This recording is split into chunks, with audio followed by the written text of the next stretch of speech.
Hey YouTube, Daniel here. Today, I'm going to be doing a video on how to solo the Kalphite Queen in old school Runescape. There are obviously quite a few different methods. I'm going to be keeping things simple and using the full Verac method. Just as a very brief overview, for those of you who aren't already familiar with the Kalphite Queen, here it is.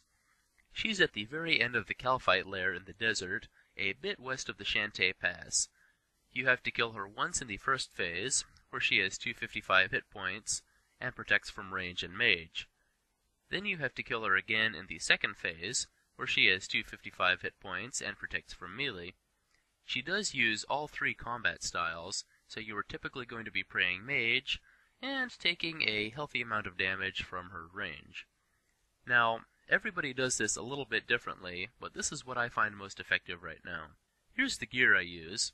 Full Verac with a DDS spec. I either use a Ring of Wealth or Ring of Life, depending on how reliable my connection is at the time. Here's how I have my inventory set up at the bank, with 2 Shantae passes and a bunch of partial potions.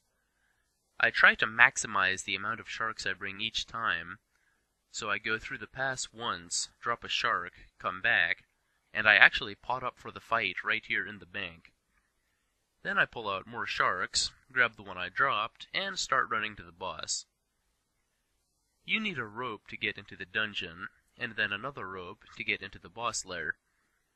I pray melee for a few seconds as I climb down, just to make sure I don't waste any hit points on the guardians. Then, as soon as I climb in, I change to mage pray and get ready for my first 4 specs. I usually do my DDS specs on aggressive, and then switch to accurate for full Verac. Sometimes you might get a Kalphite Guardian on you. They don't hit a lot, but they do damage you, so it's best to get them off you so you don't waste any hit points. You can actually use the Queen herself as a safe spot, so it's not difficult at all to stay away from the Guardians. I am 85 prayer in this video, so I only bring 1 prayer pot for the entire kill. However, I do still try to save a few prayer points whenever possible, so I turn off my piety for a few seconds in between Phase 1 and Phase 2. In Phase 2, the Queen is going to be somewhat harder to hit, because you're relying a lot more on the set effect of Verac, which ignores her protection prayer.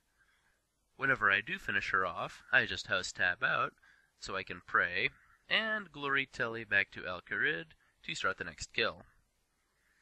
Alright guys, thanks for watching, and keep an eye out for some high-level God Wars videos when it comes out.